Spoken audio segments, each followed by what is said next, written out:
Hey everyone, and welcome in or welcome back. It's a Monkey Mar.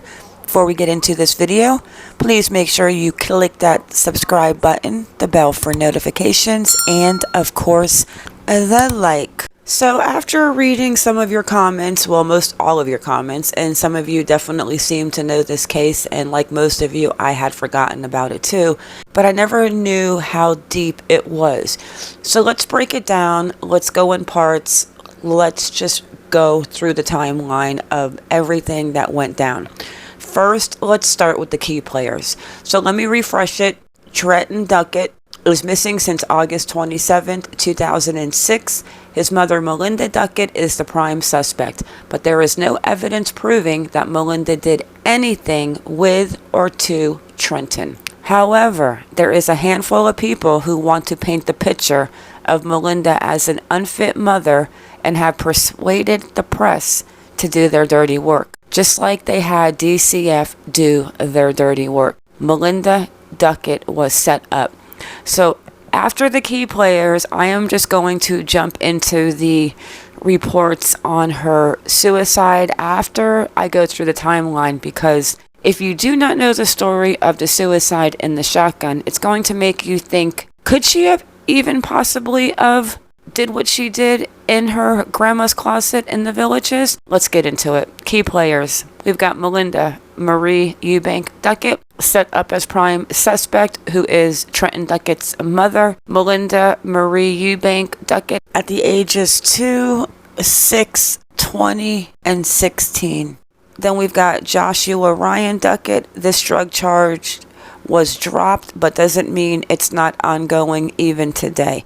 I have not looked into the background or the criminal background of Joshua Ryan Duckett, but I think we are going to have to get a nosy. After that, we've got his mother, Carla Ann Roberts Duckett Boggs Macero. There's no other way to see Carla than being one with Josh.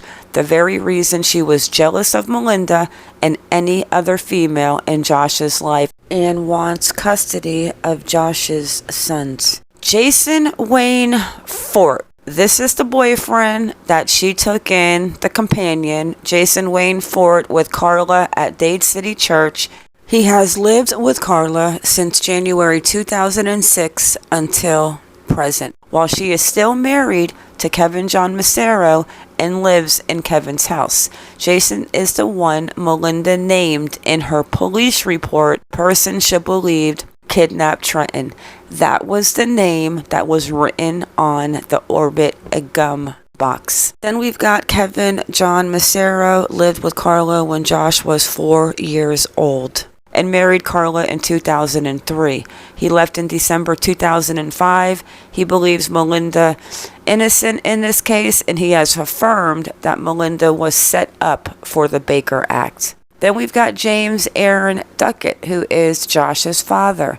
James Aaron Duckett married Carla Roberts July 77 and has been convicted wrongly of the rape and murder of 11-year-old Teresa McGaby in Mascot, Florida, while he was a police officer there. He has been on death row since 1988 and has appealed the case many times. A daughter of a key witness in his case contacted me to state that her mother lied, putting the victim Teresa in his patrol car that night. He has written me, and I personally interviewed him at the prison, and he believes that Melinda Duckett was innocent of any crime concerning Trenton.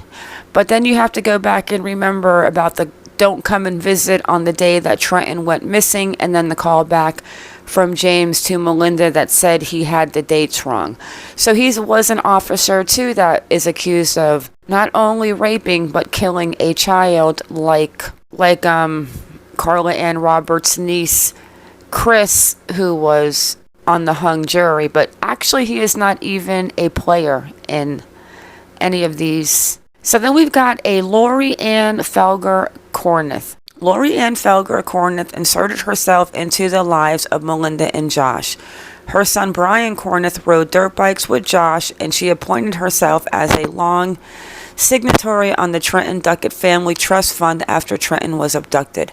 She lent Carla a large sum of money to keep her flower shop open and pay for attorney fees.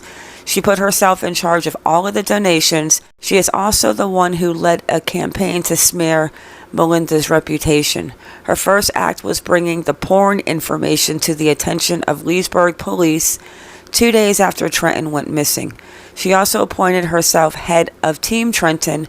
She made it a priority to infiltrate different crime-sleuthing forums using many NIMs appearing to have conversations with them, painting a picture of Melinda Duckett as a narcissist who hated Josh and hid Trenton or killed him. She had the ear of Richard Giles since the night Trenton went missing, saying, "What has Melinda done now?" It is also rumored that Lori and Rich Giles had an affair, which polluted the investigation of the case, and her husband divorced her. That's why it's like sex lies and videotapes. Like, you cannot make this up. All right, let me jump into the chronological events of this whole entire case, and then let's get into Melinda Duckett's unfortunate suicide. Let me apologize right now because I just got sidetracked. Holy sh**. As I'm going and doing a little more research for this case and on his father, James Duckett, the one on death row for the murder of the 11-year-old Teresa May McAbey from Mascot, Florida. So let me just read this article. So, Florida Mascot Killers Cops Death Penalty Appeal Denied. The Florida Supreme Court has rejected the resentencing plea of James Duckett, the rookie mascot cop who was sentenced to death in the 1987 rape and murder of 11-year-old Teresa May McAbey. Duckett was seeking relief based on recent U.S. and Florida Supreme Court rulings that say that juries, not judges, should impose death sentences and that they must be unanimous decisions.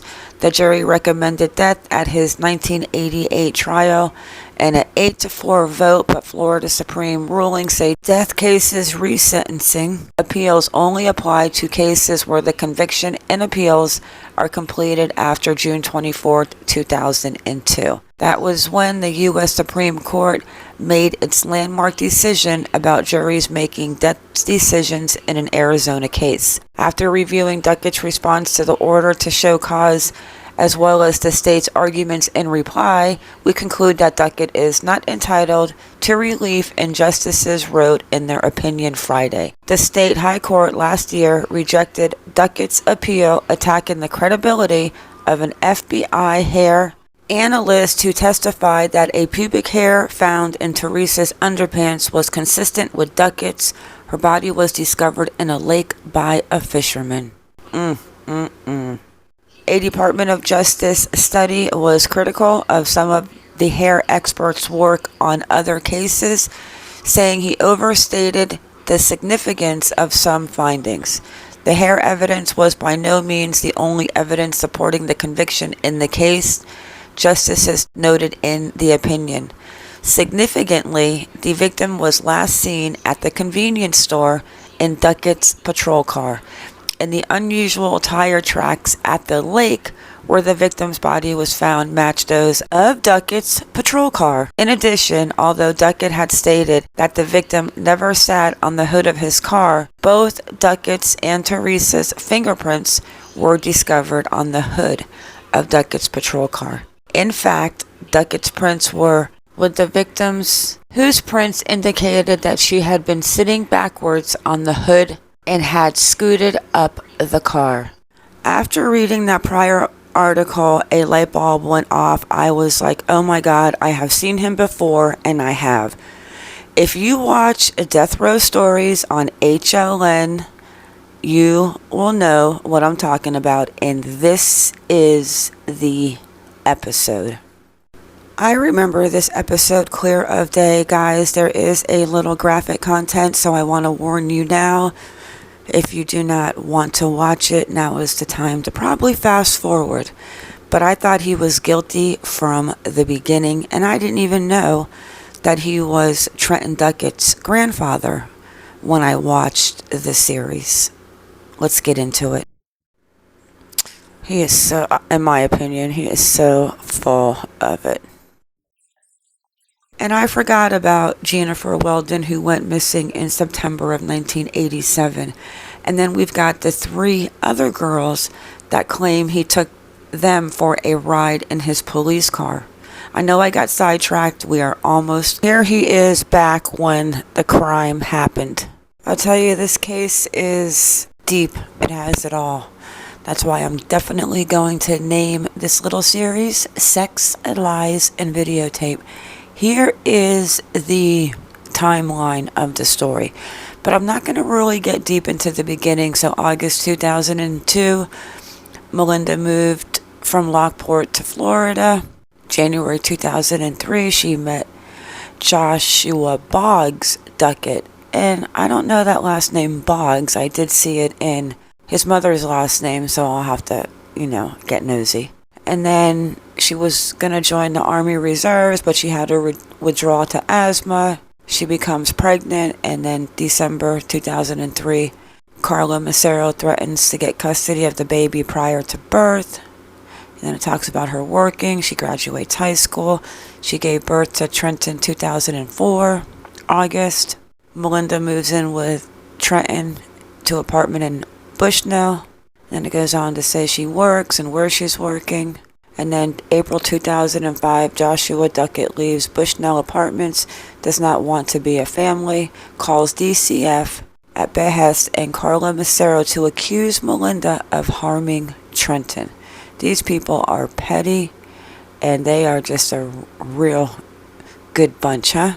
DCF Sadie Cruz and Bushnell police officer Kevin Vahan investigate and find nothing wrong. Melinda filed for child support. Carla Massaro and Josh Duckett hire attorney Mary Hatcher to file for paternity. Custody and child support from Melinda. Melinda not notified until May 2005. So these petty people, and this mother, she is just a piece of work. It's almost like you wonder if she had a little crush on her son, considering she was dating boys her son's age. Yeah, we're going to call her a winner number 5. So then Carla accuses Melinda of arson of her flower shop, Love Creations. Carla and Josh Duckett conspire with Bushnell police. Joyce Wells to entrap Melinda during phone conversations to get her to say something to have her Baker acted in order to get custody of Trenton at a court hearing. So then Bushnell Police Chief Joyce Wells Baker acts Melinda, and DCF takes Trenton and hands him over to Carla Massaro.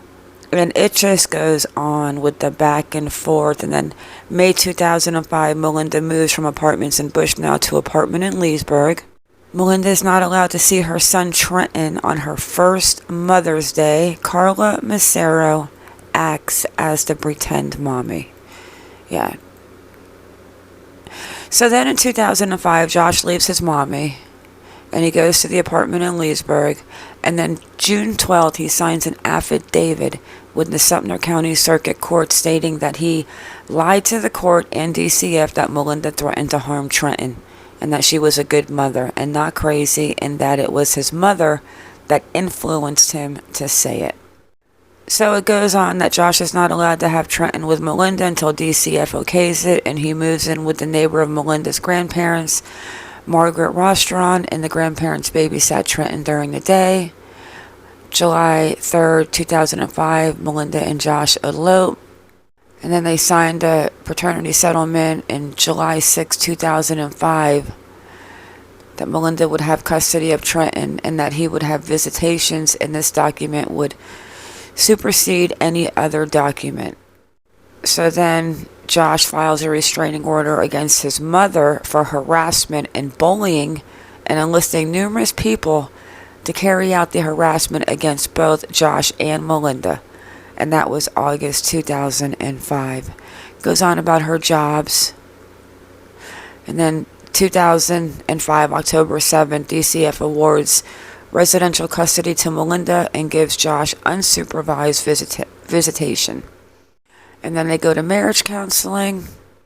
And then October 30th, they had a little fight with keys and scratching. But we're going to get into all of this in upcoming videos because, the new lead is out now and I am just so curious to know what it is. So then let's just go through this.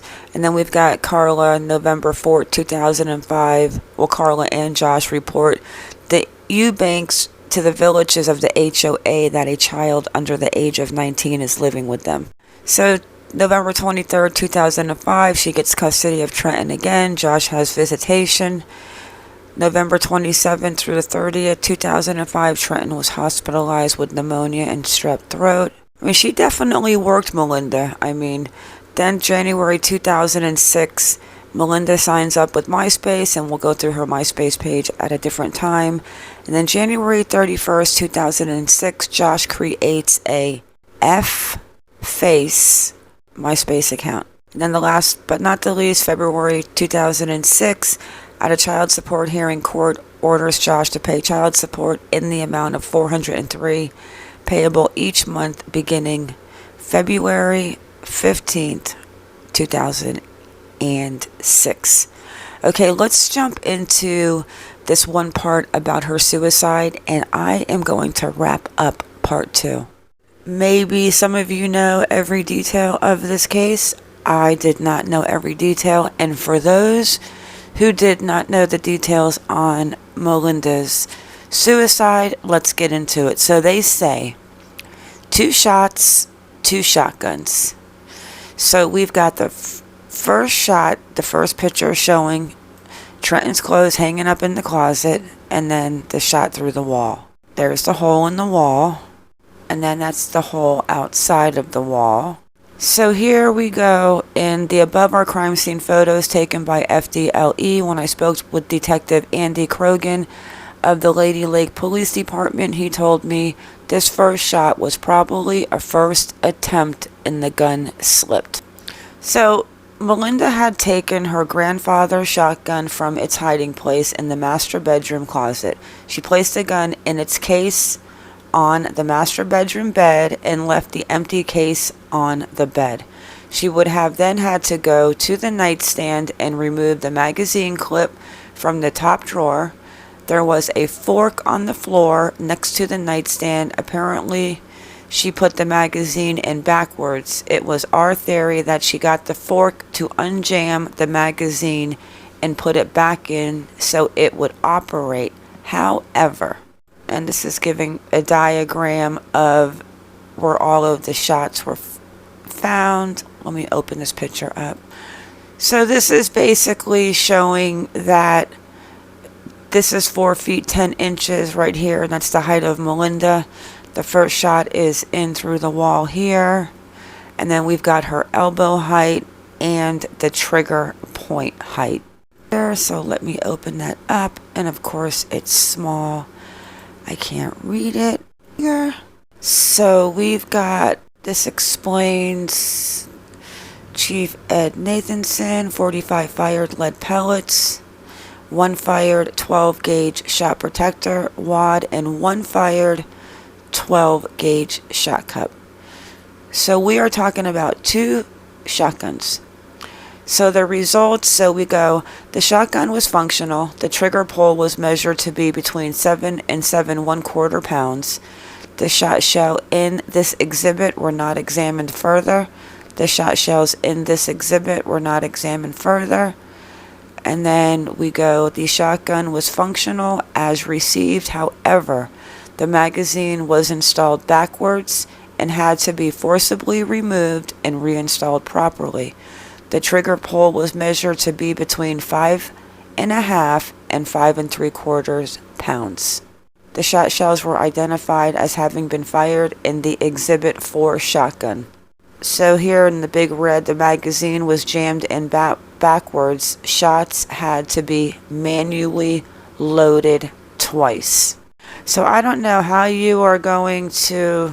Yeah, that's a whole lot of work. Especially when I show you the part that is next, to use a shotgun to kill yourself in your closet of you in your son's room at your grandparents' house.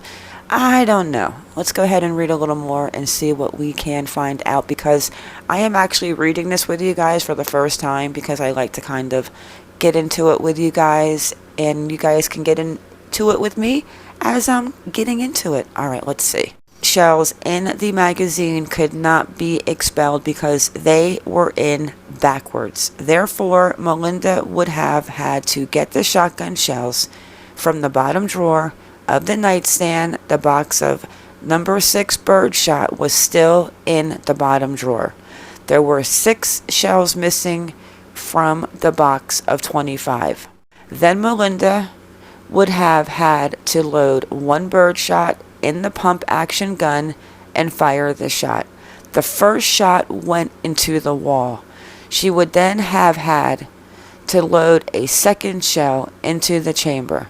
Now, I think if I saw the hole that this shotgun put into the wall, I would probably think twice about loading a second shell into the chamber. Detective Krogan also stated that they believed she shot the gun while standing up and using her toe. The trigger would have come up to her knee. She would have had to balance herself, and then there's the recoil. Now, I want to hear what you guys think. I want you to drop your comments because I am not sure that I believe anything in this case, especially now knowing who Duckett's grandfather is. So, due to the fact that the bird bucket shot, more than one projectile is fired at one time. The potential for hitting your target with at least one piece of shot is much higher than a rifle or handgun. This can be important during a shooting event that occurs suddenly, countering a home invasion, at night, or against moving targets, depending on the gauge of the shotgun, the weight of the weapon, and the type of ammunition being fired. Shotguns can have a hard recoil. The multiple pieces of shot reduce the risk of overpenetration and thus reduce the potential risk to your neighbors should a shooting take place in your residence. But this also makes shotguns almost entirely ineffective against body armor. This 20 gauge shotgun was unlocked, see yellow lock on seat, on the floorboard of the back seat of her Eclipse with the barrel facing the driver's side. It was loaded with 1 shell. She kept the shells in the hatchback trunk of her car. So then we've got, while her shotgun was in the back seat of her car, Melinda's suicide notes were neatly placed on the center console of her car. The ones that Leesburg Police Department didn't find until weeks later. She also had $900 in cash withdrawn from her bank account, not money from the church, as Josh Duckett reported. She also had $114 on her person when she was found, and her laptop was on the front floorboard of her car under the box of Fruit Loops, along with her purse and clothes. Also, in my conversation with Detective Krogan, he stated that they thought Melinda wanted to commit suicide in her car, but that the gun was too big and she would have not been able to do it.